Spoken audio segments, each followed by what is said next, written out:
Hey Dino Dudes, what's going on? It's me, the Media Raptor, and I am back with another movie review. And today, well, it finally came out. After years of waiting, the ultimate showdown of Ultimate Destiny that we have been waiting for so long finally came out. I'm talking about none other than the 2016 superhero action blockbuster, Batman v Superman: Dawn of Justice. Yes! You guys, if it isn't clear, I've been excited about this for a long time. And I mean a long time. Like back since 2013. Actually, I first heard about it in 2013 because I'm not going to explain how I heard about it because it wasn't exactly a politically correct way. I don't want to go into my past. Anyhow, sorry, I just need to clean these. So I have been waiting for so long to see this movie. I'm Team Batman all the way, and when I finally got a chance to see it, I sat down, I watched it, and you know what? It was good. It was really good. It could have been so much more, but it also could have sucked. You know, in honesty, I was kinda disappointed in a way by the ultimate turnout of the movie. The movie's still fantastic, don't get me wrong, except it does seem to take a long time to do certain things. Let's start with the film's biggest and only flaw, its writing. Because pretty much everything else, like music, acting, special effects, camera work, is all great. It's just the writing. This movie clocks in at 2 hours and 45 minutes. Yeah, we're reaching like Lord of the Rings runtimes here, guys. And honestly, this movie literally could have had an hour and a half cut out of it. Because a lot of this movie has a lot of these really pointless scenes where they only serve to be filler. Now, in defense, these scenes which do really go nowhere and take a long time to get going, they do actually give us something rather interesting. They give us a very human look at both Batman and Superman, and how people are afraid of, since Superman has so much power, but who does he answer to? And Batman's like, yeah, Superman, one bad day, he's gonna be a villain, we need to stop him. That's really interesting. What's not interesting are the scenes when it's really just like at the Daily Planet or stuff like that, when they're all just sitting around talking.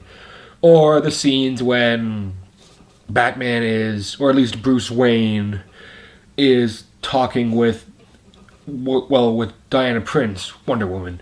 And there's a lot of stuff they could have cut out or at least added to make the movie better.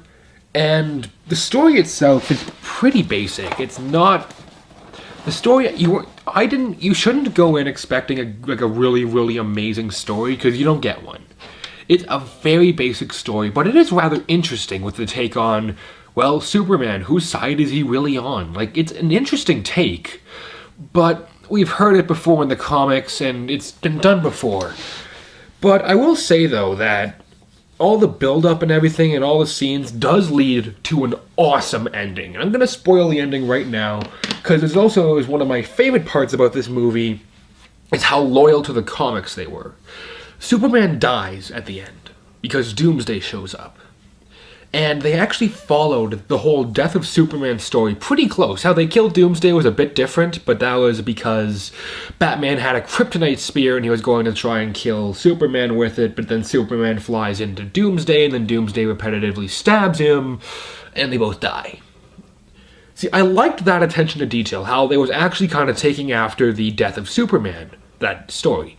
And something I liked even more is, even though Superman died, I know he's going to be back in Justice League next year. He didn't come back at the end of this movie. It ended with him implying he could be alive, but it was also saying, yeah, he's kind of dead. And I liked that.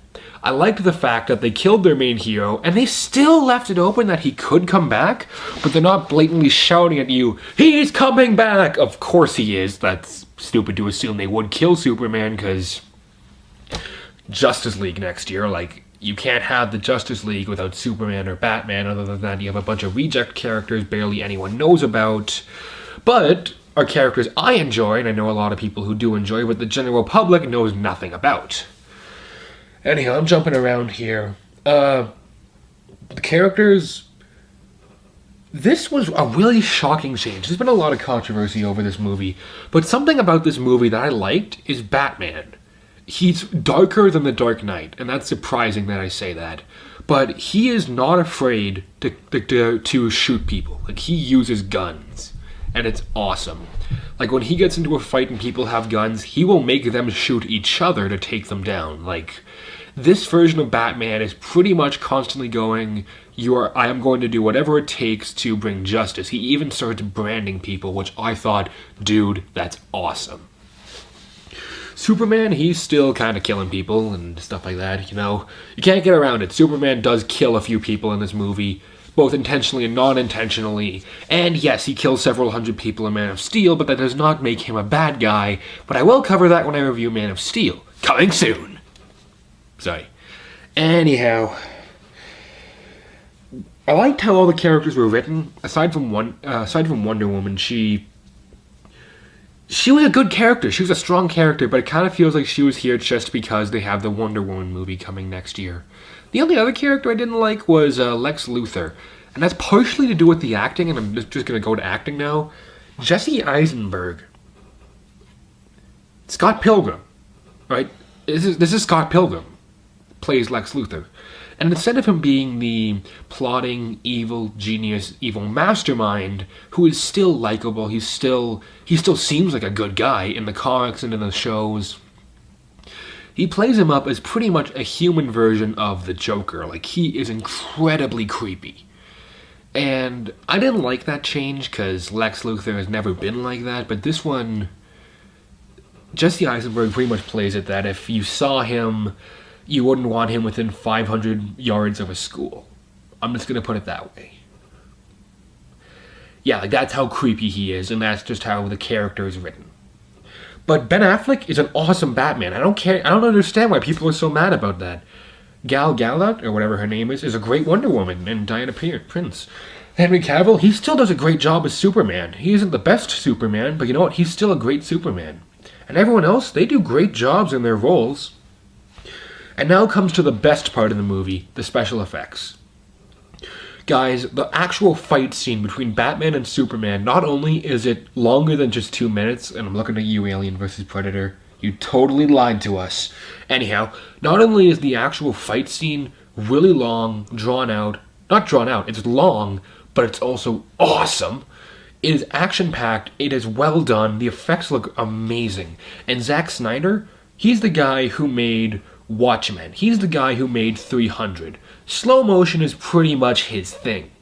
And his slow motion blends perfectly with this movie. I do know there are a couple scenes, I will admit, in Watchmen where it's like, oh, it's slow motion because Zack Snyder. But here, 90% of the slow motion effects look perfect. They look exactly like they should when they line up with the movie. Excuse me. Anyhow, so all the special effects are amazing. I love the costume redesigns. The only character redesign I didn't like was Doomsday. But even then, that was sort of his first form, and as the fight goes on, spoilers here, yeah, but I put a warning up before, these spikes on his arms and shoulders start to appear, and he looks more like he does traditionally in the comics and in Injustice, and that looked awesome to me. Like, they got that down, and I was totally fine with it. I love the new look for Batman. Superman still looks great, for like he did in Man of Steel, and I love the redesign for Wonder Woman. A lot of people were complaining about it, but I don't see why. Music, it's Hans Zimmer, and it's also XL Junkie, who was the same guy who did the music for the Deadpool movie, and I loved the Deadpool movie. So, you know, we got two great composers here, and they do a fantastic job working together. Cinematography, all the shots are great. I already talked about Zack Snyder, so of course there's slow motion. And all the slow motion, like when they're firing off bullets or their slow motion stab or punching, it looks really cool. And I'm going to tell you right now, I am probably going to be one of those people who makes a what you say Vine compilation from this movie when it comes out, because there are a lot of scenes that you can do that to, and it's going to be pretty funny when it's done. So be sure to come back in a while when I'll have that up. What haven't I talked about? Lighting's fine. Although some of the fight scenes were hard to see because of all the dust, but that might be because we were sitting in like the front row looking up. I don't know. Recommendations? Batman v Superman is an awesome movie, but it is incredibly dragged down by its poor pacing. So therefore, I'm only giving Batman v Superman 3 Raptor Claws out of 4.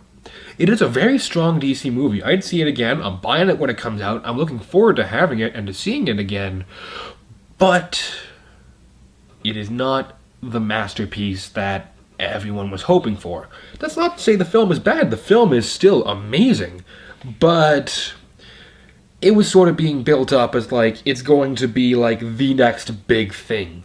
And I believe that DC can make the next big thing with the Justice League movies and stuff, because really, Marvel hasn't been doing all that well recently. All they're doing is the exact same thing over and over. They're all basic action films. This one at least gave us something different.